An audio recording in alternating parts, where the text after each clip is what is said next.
बात हुई उसमें हमें 3 सीटें मिली और महागठबंधन की, इंडिया गठबंधन की व्यापक एकता के लिए और भाजपा के खिलाफ जो बड़ी लड़ाई है उसको एक कड़ा फाइट देने के हिसाब से हम लोगों ने 3 सीटों पर हम लोगों ने शामिल किया। पिछले बार आप लोग अलग अलग लड़े थे, इस बार साथ मिल के लड़ रहे हैं, किस प्रकार चुनौती जताएंगे, कितनी सीटों का टारगेट लेके आप लोगों ने रखा है महागठबंधन का टारगेट तो 40 के 40 सीट है। हम तो 40 सीट पर पूरा का पूरा 1-1 फाइट है, आमने सामने की लड़ाई है। भाजपा 19 की हालत में नहीं है और 19 की पोजीशन से कोई इंडिया गठबंधन चुनौती उनके सामने नहीं है और भाजपा की हालत 10 वर्ष के शासन को उन्होंने देखा है, इसलिए उनको झूठ का बंदा फूट गया है और इसलिए इस बार निश्चित रूप से 40 की 40 सीट कर देंगे। हम उम्मीद करते हैं कि हम बड़ी सर पूर्णिया सीट को लेकर क्या कहेंगे?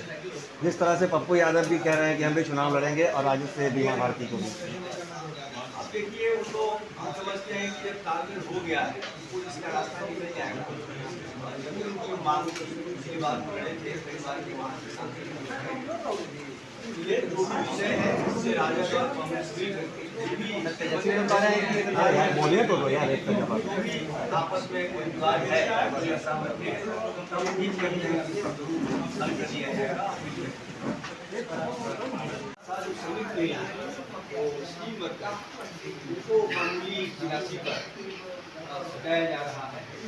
शिक्षा की हालत ऐसी हो गई है, नई शिक्षा नीति है उसका जिस तरह से डिजिटलीकरण हो रहा है तो आगे आने वाले समय में गरीब परिवार के बच्चे शिक्षा बड़ी चुनौती देश के सामने है।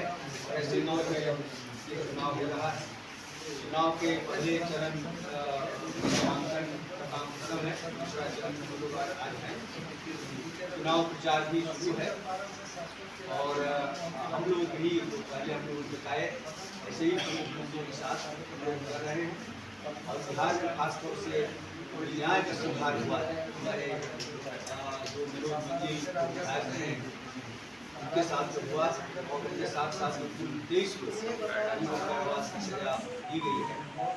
ये न्याय का संघार है, बड़े बड़े जनसंहार हुए उसमें सब बरी है और झूठे मुकदमे में विधायक को फंसाया जा रहा है।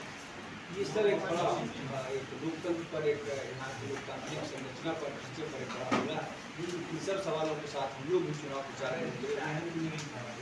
आप सब लोगों को पता है कि कल महागठबंधन में अपने जो दल है जिसको अब हम लोग इंडिया गठबंधन कहेंगे तो उसमें सीटों का बंटवारा हो गया है और हमारी पार्टी को 3 सीटें मिली हैं, आरा, काराकाट और नालंदा।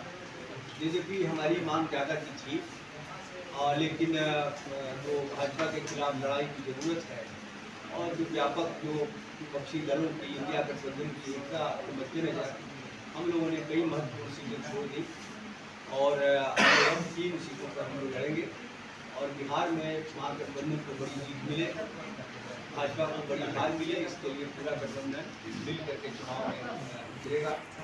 इसमें हमारी जो तीनों सीट है जो अखिल भारतीय किसान महासभा है उसके जो राष्ट्रीय महासचिव हैं उनको हम लोगों ने वहाँ से खड़ा किया है और नालंदा से हमारी पार्टी के पालीगंज के विधायक कांग्रेस संदीप सौरभ को हमने वहाँ से खड़ा किया है। आप सभी जानते हैं कि जो विगत जो रोजगार के सवाल पर जो आंदोलन हुआ उसमें बड़ी भूमिका थी, वो हमारे पूर्व महासचिव रहे हैं जेएनयू के, आयसा के महासचिव रहे हैं।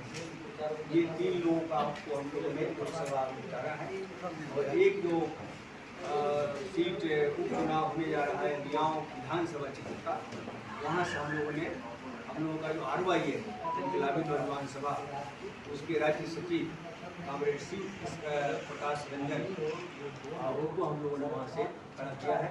उस क्षेत्र में जो भी शिक्षा के सवाल पर आंदोलन चले, रोजगार के सवाल पर आंदोलन जो चले हैं उसको बड़ी भूमिका रही है, उसी विधानसभा क्षेत्र से वो आते हैं। ये हम लोग का अभी 3 लोकसभा और 1 जो विधानसभा उपचुनाव है उसमें नालंदा से इंडिया गठबंधन की तरफ से हम उम्मीदवार बने हैं। इसके लिए हम अपनी पार्टी को, पूरे इंडिया गठबंधन को धन्यवाद करते हैं। और नालंदा का जो सीट इस बार है, समझिए कि वहाँ पे केवल संदीप सौरभ चुनाव नहीं लड़ रहा है, बल्कि नालंदा की वो जनता जो नीतीश कुमार के सिद्धांत विहीन राजनीति से त्रस्त हैं, नाराज़ हैं, दुखी हैं, वो सब लोग चुनाव लड़ रहे हैं। जिन शिक्षकों के खिलाफ नीतीश कुमार की सरकार लगातार साजिश कर रही है, उनको उत्पीड़ित कर रही है, वो तमाम शिक्षक चुनाव लड़ रहे हैं।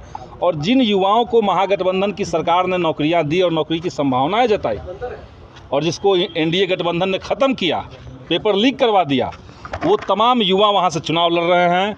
वहाँ के जनता के सवालों के साथ हम लोग जाएंगे नालंदा में, और वहाँ से पूर्णतः हम लोग विजयी होकर के निकलेंगे।